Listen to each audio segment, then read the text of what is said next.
Because you watched the show and you kept saying, hey, tell those guys to stop shooting. No, you're the only one who gets to shoot. that's not what I said. What I said was, only Dan shoots on TV. But that's basically what you're saying. Yeah. I mean, I got all these text messages. I saved them. And you ripped these guys. And No, didn't rip them. I just said only Dan should shoot on TV. Take that however you want, but that was a compliment to you. I took it. I know that. I'm a good shooter. I just felt bad for look at these guys. They have nothing going on in their lives. And then you are ripping them.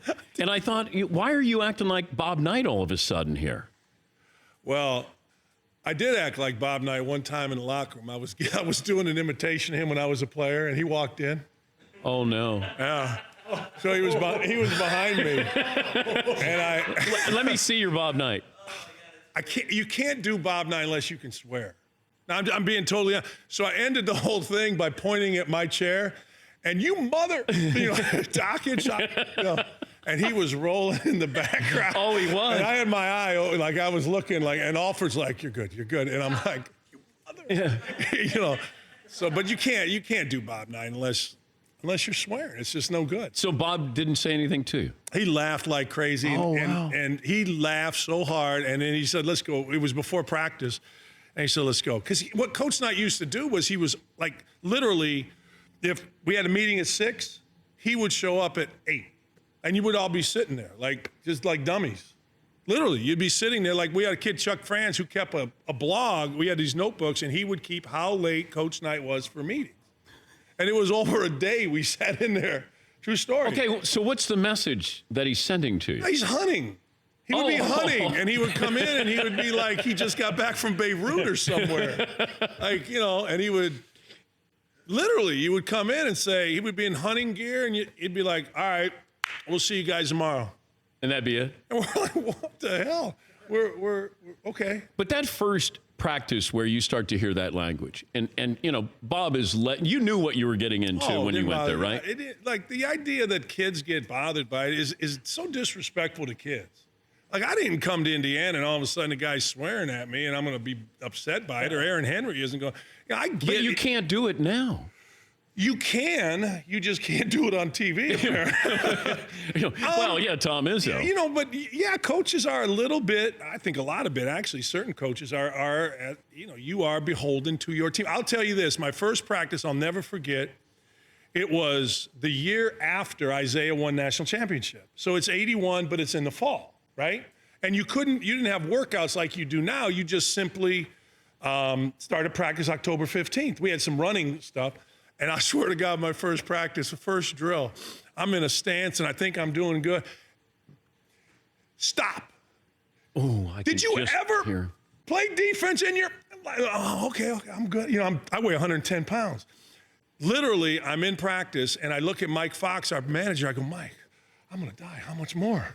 He looks at his watch. You couldn't look at your watch in practice with Coach Knight. And he kind of looked. He goes, we've been going 45 minutes. You got 2 hours and 15 left. And I'm not kidding. I literally was going to die. It was so hard. Did he ever make you cry? No. He hit me in the face with a ball twice here in Minnesota. It's in season on the brink. He got in. And he wanted to play. And I was a freshman. And we're playing zone. We're playing Minnesota zone. And he gets in. He's going to show Ted Kitchell and Randy Whitman how to passing and stuff. I strip it from him. He's on top, I'm in the zone, and I steal it. So he gets in, I can tell he's mad, and he goes to make a pass, and I reach out and I steal it. True story. Now, this is going to sound bad, all right?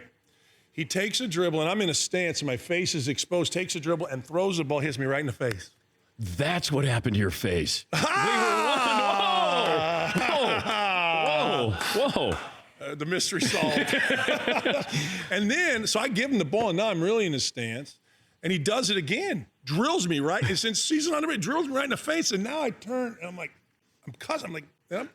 mother, And he spins me around by my shoulder, and I got my fist clenched because I'm on. That was it. I had enough, and I saw him back up, and then he's like, all right, we're going on to something else. Well, after practice, he calls me onto the court over here at Williams Arena, and he says, were you going to punch me? I said, I'm a freshman. I said, Coach, I was going to knock your ass out. I said, I'm sorry, but you just hit me in the face twice with a basketball. And then all of a sudden I'm spun around. And it's kind of funny. This is how sick I am. I was really kind of happy about it because I didn't play the game before, and I knew he was going to feel so bad that I was going to get in the game. I got in for a few minutes. That's a sickness of playing at Indiana in the 80s, brother. But do you think that he was testing your toughness? No, I think he literally got mad Okay. because here's a freshman stealing the ball from me. Okay. And I wasn't supposed. I guess later, Randy Whitman and Ted Kitchell told me whenever he gets into practice, you just let him make passes. Yes. Like and you whip one over your shoulder, lays it. I didn't know that. I was just a freshman. For more Dan Patrick Show, tune to Audience Channel 239 on DirecTV or download the Dan Patrick Show app.